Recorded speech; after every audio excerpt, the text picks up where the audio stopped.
Hi guys, my name is Ben and welcome to Magic Camp. Before we start with all the fun tricks, I have just a few things that I want to cover with you.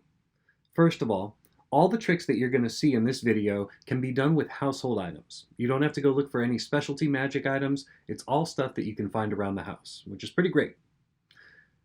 Now, for a few ground rules. First of all, whenever you do a magic trick for an audience, the goal is to amaze and impress and astound. And to do that, you need to make sure that you practice any magic trick that you do a bunch of times before you show it to an audience. Always practice, practice, practice until you feel like you've got it perfect. The next thing is patter or conversation. Whenever you're doing a magic trick, you want to have a story that goes with it, that helps explain why the audience is seeing what they're seeing. Now, I have very quick patter that I'm going to be doing while I show you guys these tricks, but you can do any kind of talking that you want during a magic trick to help the magic trick make sense to the audience. It can be something silly, like the bunny ran through the forest, and when it came out, there were two bunnies. Or it can be something scientific, like, oh, when I rub my card like this, it aligns all the electrons, and then the 2 turns into a 4, or whatever story you want. But think about a story or a pattern for every magic trick that you're going to perform. It helps the audience to focus on the story as much as the magic trick, and it makes your trick seem that much more impressive. Third, and finally, only do a magic trick that you've learned here or anywhere else once per audience. So that means if you are going to be doing a magic cup routine, do it for your parents, but just do it once. The more times you do a trick, the easier it is for your audience to figure out how you did it. And the most exciting part of a magic trick is trying to figure out how it's done. Once they know how it's done, it's not magic anymore. Now, with those 3 rules in mind, let's get started. Our first trick is that of the teleporting rubber band. Many of you know what a rubber band is. If you don't, it's a small band made of rubber. This rubber band is just like any other rubber band, but we are going to make it magically teleport. I'm going to put it on these 2 fingers right here. Now, as you can see, the rubber band is right here. I'm going to close my hand, wave my other hand over the top of it, say a magic word, alakazam, and boom! The rubber band has jumped from these 2 fingers to these 2 fingers. Now, if that wasn't impressive enough, we're actually going to do it with a wall in front of the rubber band. That's right, I'm going to take a second rubber band, put it on my fingers like this, and now the rubber band has nowhere to go. But, like I said, we can teleport rubber bands just by waving our hand around and saying a magic word such as alakazam. The rubber band is now on the other 2 fingers yet again. Pretty cool, right? So, how does this work? Well, it does not actually require a magic rubber band, as you might expect. It's just a regular rubber band. We're going to put it on our 2 fingers, just like I showed you. Now, where the magic trick in this comes is on the back side of your hand. When you are closing your fists, you are going to stick all 4 fingers inside the rubber band. So, it looks like the rubber band is still sitting right here, just like you saw, but really all 4 of your fingers are in the rubber band. Again, pull the rubber band down, stick all 4 fingers in, let it sit there, just like this, and now it looks like it's only covering 2 fingers on the top, but it's secretly covering 4 fingers on the bottom. When you open your hand, what's going to happen is the rubber band will move over to the other 2 fingers because that is how you are holding it. Again, try that on your own.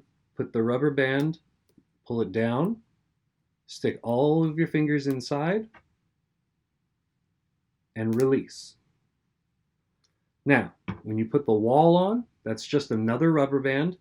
I like to do this just to show that the trick is a little bit harder. You don't have to do this if you don't want.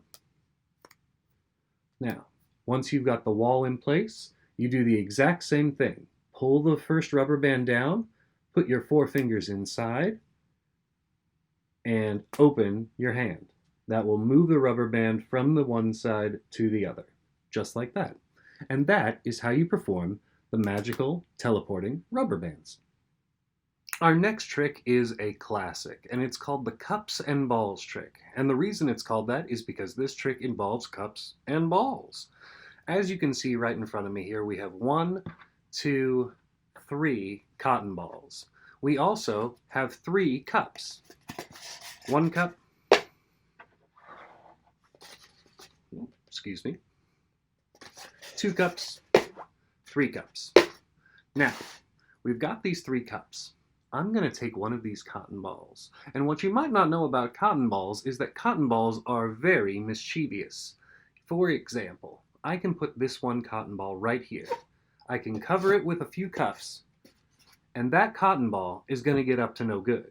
In fact, that cotton ball is going to teleport through the cups. All you have to do is get a little tap on top, and the cotton ball goes all the way down to the bottom. So, how does this trick work? Well, to do it, you're going to need 3 cups. I have decorated mine with marker. You can decorate yours if you want, or you can just leave them the way they are.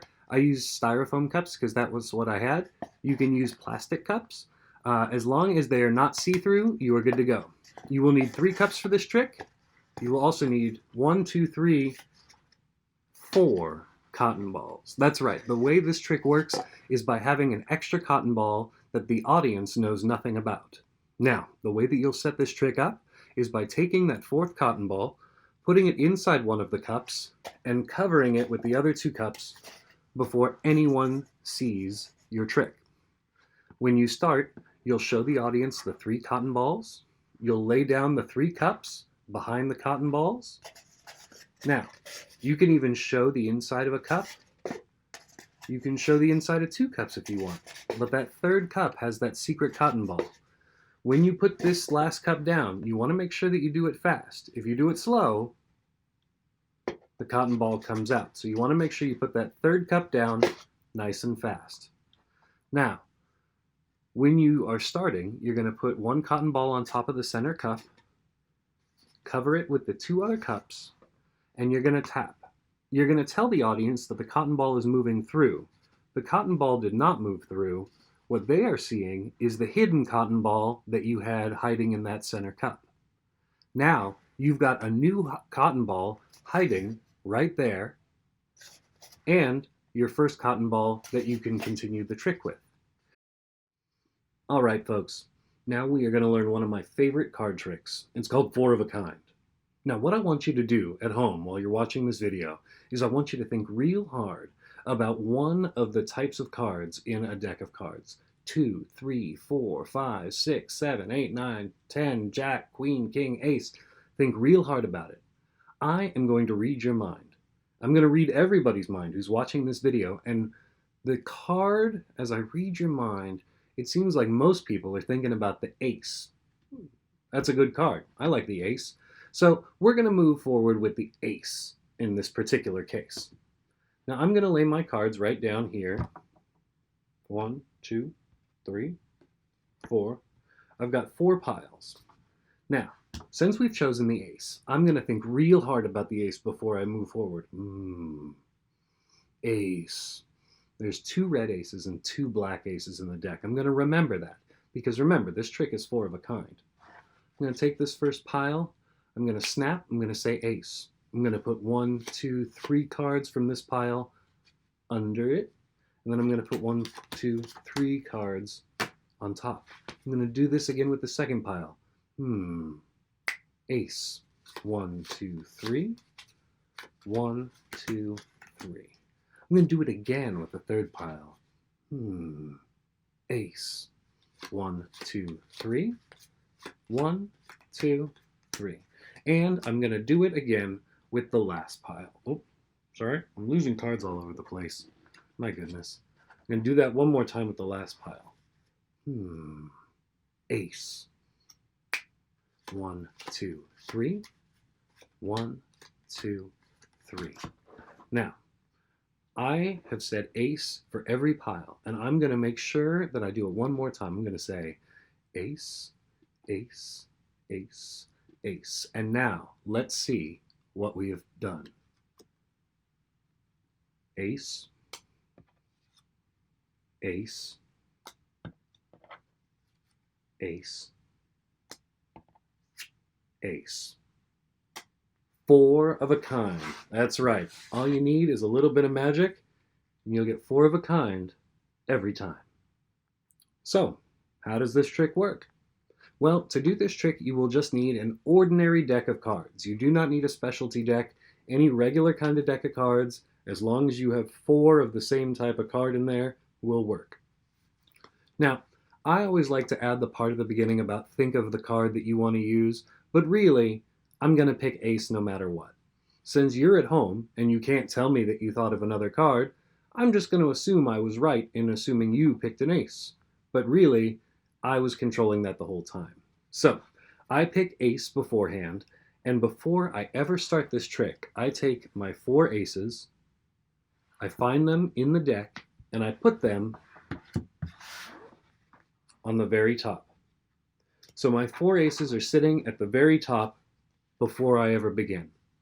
Now, this is where I would ask you to think of a card and say, oh, when I read your mind, I think of an ace. Now, it doesn't matter what you're actually thinking of. I wanted ace, so I picked it. Now, I've got the aces on top, and I'm going to set the cards into four little piles. 1, 2, 3, 4. The piles don't have to be even, they just have to be four piles. Now, this last pile, the pile I put down last, has those four aces still sitting right on the top, but the audience doesn't know that. Now, this is the part that you need to remember. There's a pattern that we're going to do with each of these piles. We're going to take the first pile, the one farthest away from our aces, and we're going to go 1, 2, 3 cards off the top and onto the bottom of that pile.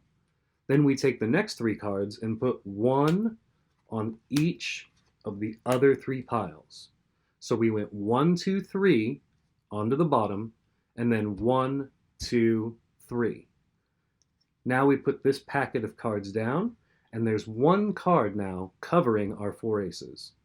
Now we're going to do the same thing with the next packet of cards. 1, 2, 3 cards from the top go down to the bottom, and we put 1 card on this packet, 1 card on this packet, and 1 card on this packet. Now there's 2 cards covering our 4 aces. Next, we're going to do the same thing with our third packet of cards. 1, 2, 3 cards go from the top to the bottom of the packet, and then 1 card goes on top of each of the other 3 packets. So now there's 3 cards covering our aces. Now we do the same thing with our last pile. 1, 2, 3 cards. Those are the cards that we put on from the other packets. 3 cards go down to the bottom, and then we put 1 card on each of the other packets. And what we're doing here is we are putting 1 of the aces on each of these piles. So now, when we show everybody the cards, oh, an ace, an ace, an ace, and an ace. So we have the 4 aces, and all we had to do was maintain that simple pattern. 3 from the top of each packet to the bottom, and then 1 card on each of the other 3 packets. Do that, and you'll have this one down real fast. That is 4 of a kind. For my next trick, I am going to look deep into the future and predict exactly what will happen. Now, how am I going to do this? Let me show you. You see, in front of me, I have 16 different food cards listed. Apples, cake, banana, broccoli, pumpkin, tacos, steak, bacon, shrimp, bell peppers, pie, burritos, M&Ms, garlic bread, oranges, ice cream, and bananas. Now, I am going to write down one of these 16 because I'm going to look into the future and know exactly which one you are going to pick. Yes. All right, so I'm writing this down. I'm going to leave it right here on the side the whole time. Now, you have a choice of any 2 of the columns. 1, 2, 3, or 4. Choose 2. 1, 2, 3, or 4. What's that? You chose 1 and 3? All right. 1 and 3 Excellent choices. We'll get rid of the other ones. Now, we only have 8 cards left. I will allow you another choice. We have 1, 2, 3, and 4. 4 columns. Choose 2. 1, 2, 3, and 4. Choose 2 of them. 1 and 3 again. All right, 1 and 3, we'll get rid of those. Very good. Now we have 4 cards left. Bacon, ice cream, tacos, and garlic bread. Choose any 2 you want. 1, 2, 3, 4. Choose any 2 you want. 1 and 3 again. All right, not very original, but that's okay. 1 and 3, we'll get rid of the other 2. And now we have bacon and tacos. 1, 2. All you have to do is choose one of them this time. Choose one of these cards. Will it be bacon or tacos? 1 or 2? Choose 1 or 2. 1. Okay, we'll get rid of 2. And now we are left with bacon. Bacon is what you chose. Now, when I looked into the future, I wrote down what you would choose. And I knew that you would choose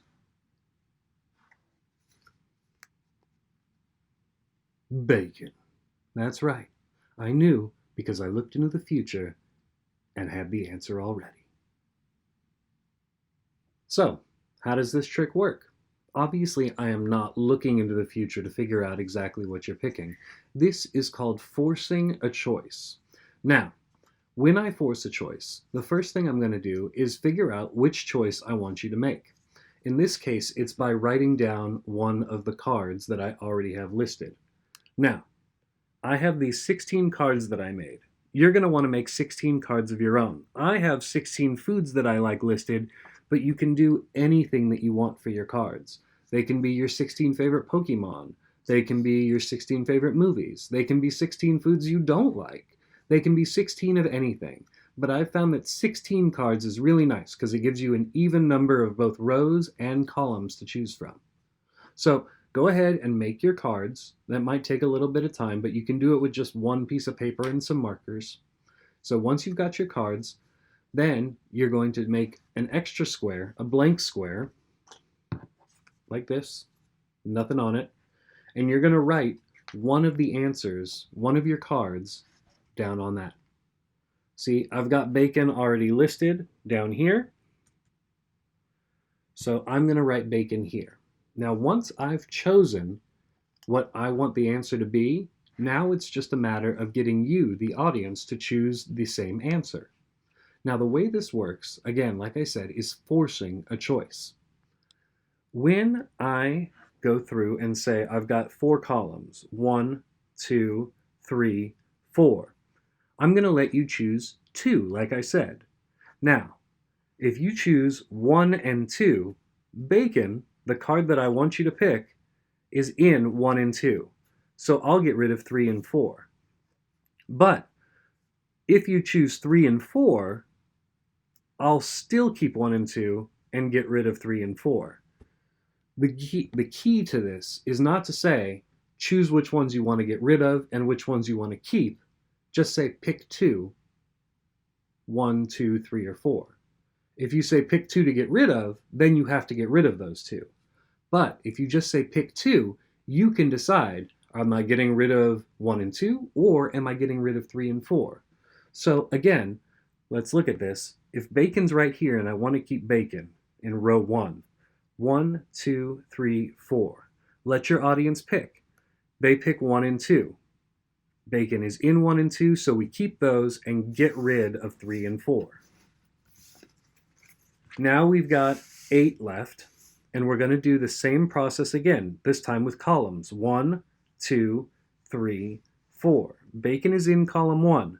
So if your audience member says 1, you keep whatever they say. If they don't say 1, you get rid of whatever they say. So let's say this time they choose columns 3 and 4. Bacon is not in 3 and 4. So you say, all right, that you chose 3 and 4, great, we'll just get rid of those for you. Now you're down to your last 4. You're going to repeat this step again. You've got 1, 2, 3, 4. You tell your audience, pick 2.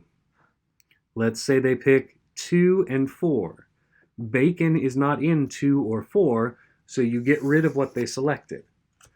Finally, you've got 1 and 2. You say, pick 1. They say 1. 1 is bacon. Now you want them to pick bacon, so you'll get rid of what they didn't pick, and you're left with bacon. Now, you're left with bacon, and that is when you show that you knew it would be bacon all along. And that is how you force a choice. All right, let's do another card trick. This one's a lot of fun. It's called It's Magic. Now, I have 3 piles of cards here. I'm going to do 1, 2, 3 cards, 1, 2, 3 cards, and 1, 2, 3 cards. Now, you can pick any pile you want. Which pile would you like? 1, 2, or 3? 3? Good choice. So, your card is going to be the 10 of clubs. Memorize that card. The 10 of clubs. That's your card. Now, what we're going to do is we are going to spell out that card. It's as simple as spelling out T-E-N O-F-C-L-U-B-S. And then, because it is, this trick is M-A-G-I-C, magic. That's right, your card, the 10 of clubs, was sitting right on top. Pretty cool, right? So, how does this trick work? It's actually very simple math and nothing else. Nothing too fancy to remember. You just have to know your suits and your numbers and how to spell them. So, when we take a look at our cards, we're laying our cards down in 3 piles of 3. It doesn't matter what cards are in there. You can take any 9 cards from your deck. You let your audience member choose. This time we'll do the Queen of Diamonds. Okay? Now here's where you have to, the only thing, one of the few things that you have to remember for this trick, the Queen of Diamonds pile is going to go on top of the other 2 piles. So that Queen of Diamonds pile, the first 3 cards, your Queen of Diamonds starts off 3 down. Okay? Remember that. Now, you're going to spell out Queen of Diamonds magic. So we start with Q, U, E, E, N. Take the rest of the cards you haven't used and drop them on top. Of, O, F. Drop them on top. Diamonds, D, I, A, M, O, N, D, S. Drop it on top.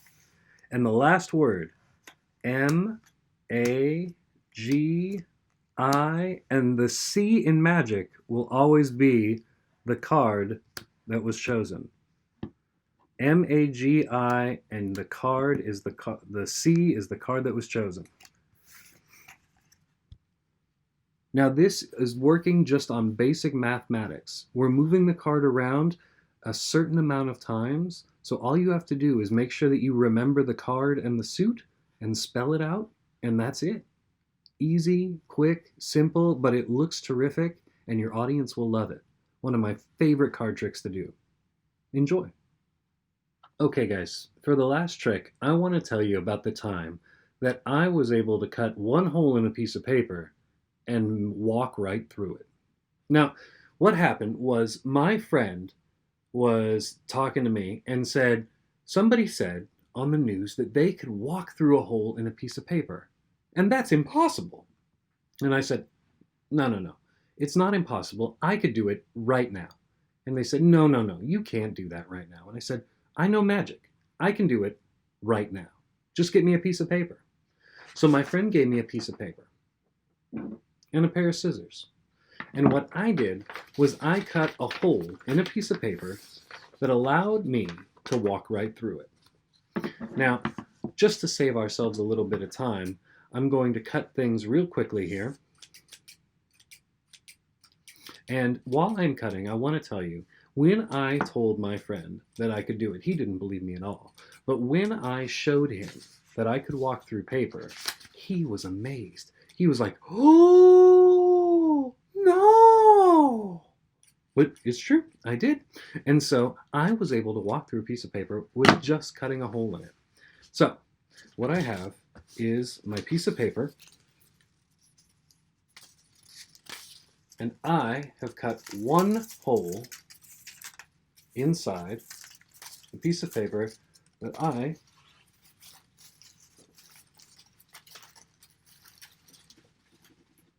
can now walk through. And that is how I cut a hole in a piece of paper big enough for me to walk through.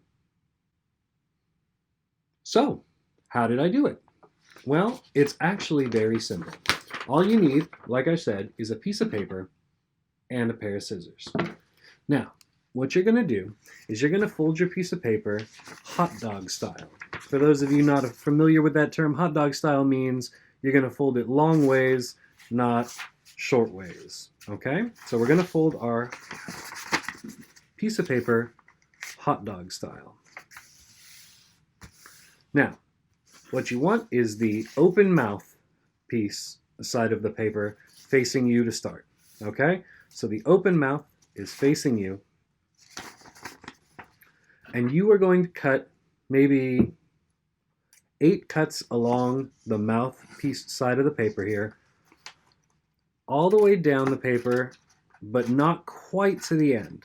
So you're going to stop with just a little space left at the end here.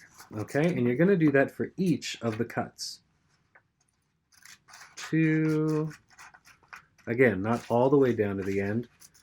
3, 4, close to the end, but not all the way. 5, 6. All right, so I guess only 6. You don't have to go 8. Now, you've got your 6 cuts in here. Okay, now what you're going to do is turn the paper around. So now the open face part is facing away from you. Now where the seam is facing you. And now what you're going to do is you're going to cut again. This time you're going to cut halfway in between each of the cuts you already made. So on the ends you're going to go halfway between the end and the first cut you made. And again, you're not going to go all the way down to the end, but you're going to go close. Close, but not all the way down to the end. And you're going to do that for each, in between each of the original cuts you made. So you're probably going to have another 6 here too. Remember, all the way down towards the end, but not to the end. 3, 4, 5,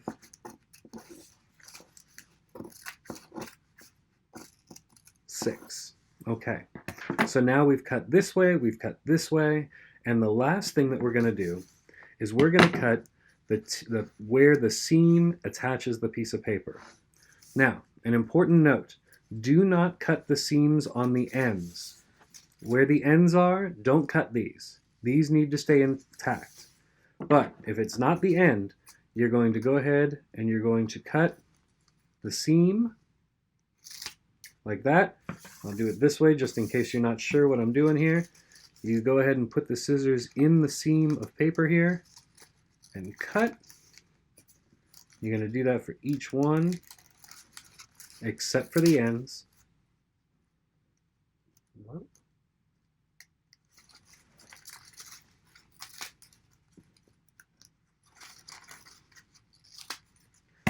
Remember, the ends do not get cut. So now you have a whole lot of cuts on one piece of paper. But remember, you didn't say only one cut. You said only one hole in the piece of paper. So now, what you do is you pick up by the ends, shake it out a little bit, and what you have is one very large hole, but only one hole, in your piece of paper that you can walk through. All right, guys, and that has been Magic Camp. Hope you had a good time and you learned a lot, and I hope we see you next week. Thank you all so much for joining me, and have a great weekend, everybody. Bye-bye.